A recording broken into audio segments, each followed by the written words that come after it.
श्रम विभाजन और जाति प्रथा। श्रम विभाजन का अर्थ होता है काम का बंटवारा। हमारे समाज में जो है काम का बंटवारा हुआ है, हर इंसान को अलग अलग काम दिया गया है। और जाति प्रथा आप जानते ही हैं, अलग अलग प्रकार के जाति होते हैं हमारे सोसाइटी में। तो श्रम विभाजन और जाति प्रथा, इसका अर्थ यही हुआ काम का बंटवारा। और हमारे जो भारतीय समाज में जाति प्रथा है उसके बारे में इस पर अध्ययन है ना, उसी के बारे में ये पाठ है। तो सबसे पहला पैराग्राफ हम समझेंगे, उसके बाद बारी बारी से एक समझेंगे। तो चलिए शुरू करते हैं। लेखक कह रहे हैं, कौन कह रहे हैं? लेखक क्या कह रहे हैं?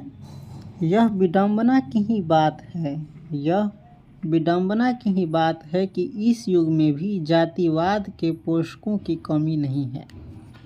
यानी ये उपहास की बात ही, बहुत ही आश्चर्य बात है कि इस युग में, अभी के समय में भी जातिवाद यानी जाति को मानने वाले की कमी नहीं है। पोषक यानी इसके पोषक यानी मानने वाले की कमी नहीं है। इसके पोषक कई आधारों पर इसका समर्थन करते हैं। जो जातिवाद को मानने वाले, जो जाति को मानने वाले हैं, इसका कई आधार पर समर्थन करते हैं। समर्थन का एक आधार यह कहा जाता है कि आधुनिक सभ्य समाज कार्य कुशलता के लिए श्रम विभाजन को आवश्यक मानता है। और चूंकि जाति प्रथा भी श्रम विभाजन का ही दूसरा रूप है, इसलिए इसमें कोई बुराई नहीं है।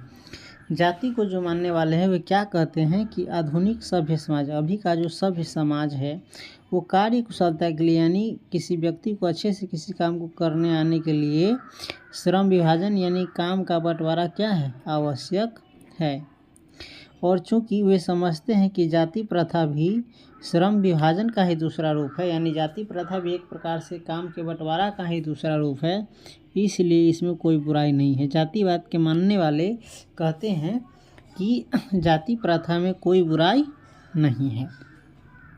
ये जो तर्क देते हैं, इस तर्क के संबंध में सबसे पहली बात तो यही आपत्तिजनक है। लेखक कहते हैं कि इस तर्क के संबंध में, जो जातिवाद के मानने वाले जो तर्क देते हैं, उस तर्क के संबंध में सबसे पहले बात तो यही आपत्तिजनक है कि जाति प्रथा श्रम विभाजन के साथ साथ, ठीक है कि जाति प्रथा श्रम विभाजन का दूसरा रूप मानी, एक क्षण के लिए मान लीजिए तो ये ठीक है, लेकिन जाति प्रथा जो है श्रम विभाजन के साथ साथ यानी काम के बंटवारे के साथ साथ श्रमिक विभाजन का भी रूप लिया हुआ है। यानी जो काम करने वाले लोग होते हैं उसको भी बांट दिया हुआ है, इसका रूप लिया हुआ है।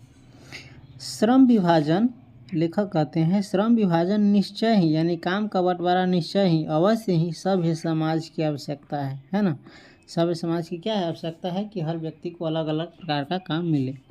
परंतु किसी भी सभ्य समाज में, लेकिन जो भी सभ्य समाज होगा उसमें श्रम विभाजन की व्यवस्था यानी श्रम विभाजन की जो व्यवस्था होगी, श्रमिकों के विभिन्न वर्गों में अस्वाभाविक विभाजन नहीं करते। यानी श्रमिकों को भी यानी काम करने वाले को भी अलग अलग वर्गों में अस्वाभाविक विभाजन अगर कोई सभ्य समाज होगा तो नहीं करेगा, है ना। अस्वाभाविक विभाजन यानी जो प्राकृतिक विभाजन नहीं है वो नहीं करेगा। जैसे ऊंच नीच, ये प्राकृतिक विभाजन नहीं है, ये अस्वाभाविक विभाजन है ना। छुआछूत, ये सब क्या है? अस्वाभाविक विभाजन है। और एक दूसरे की अपेक्षा ऊंच नीच दृष्टिकोण से देखना, ये भी क्या है? अस्वाभाविक विभाजन है। काम का बंटवारा ठीक है, अलग अलग होना चाहिए, लेकिन काम जो करने वाला है उसको प्रकृति ने नहीं बांटा है, उसको सभी को एक समान बनाया है। इसलिए श्रमिक विभाजन यानी लोगों का विभाजन, काम का विभाजन ठीक है, लेकिन लोगों का विभाजन अस्वाभाविक है, प्राकृतिक नहीं है, ये अच्छा नहीं है। तो वही कह रहा है।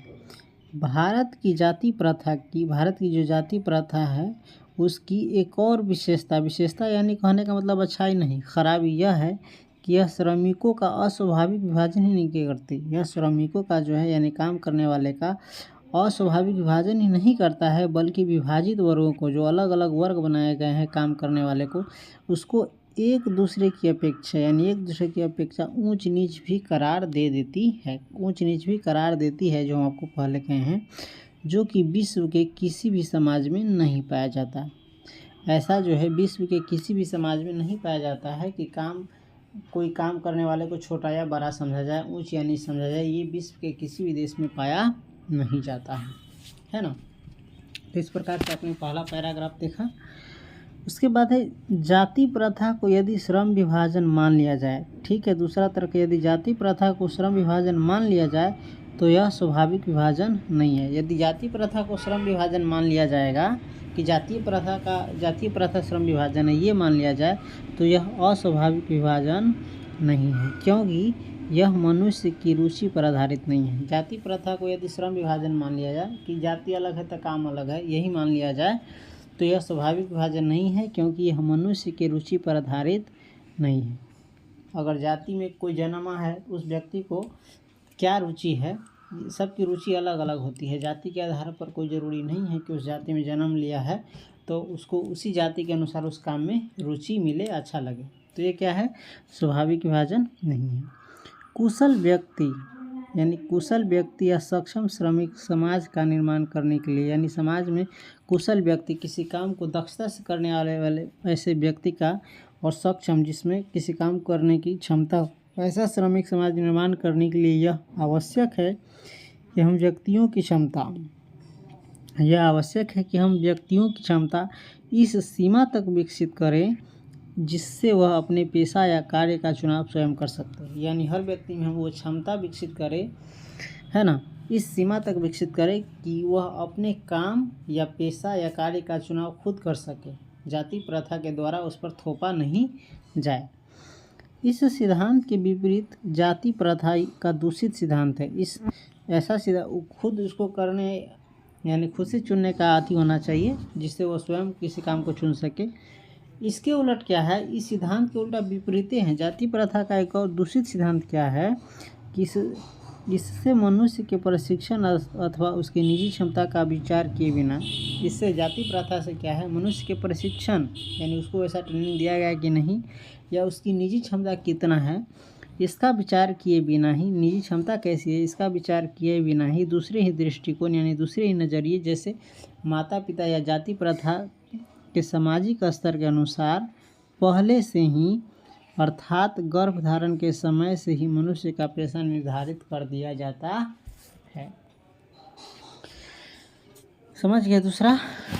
उसके बाद है जाति प्रथा पेशे का दोषपूर्ण पूर्व निर्धारित ही नहीं करती, बल्कि मनुष्य को जीवन भर के लिए एक पेशे में बांध भी देती है।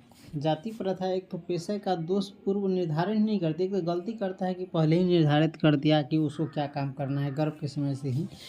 इसके अलावा और भी क्या है कि मनुष्य को जीवन भर के लिए एक पेशे में बांध भी देती है। यानी किसी जाति में जो व्यक्ति जन्म लिया है तो उसको एक जीवन भर के लिए एक ही पेशे में बांध दिया जाता है कि उसको यही काम करना है, दूसरा काम नहीं करना है।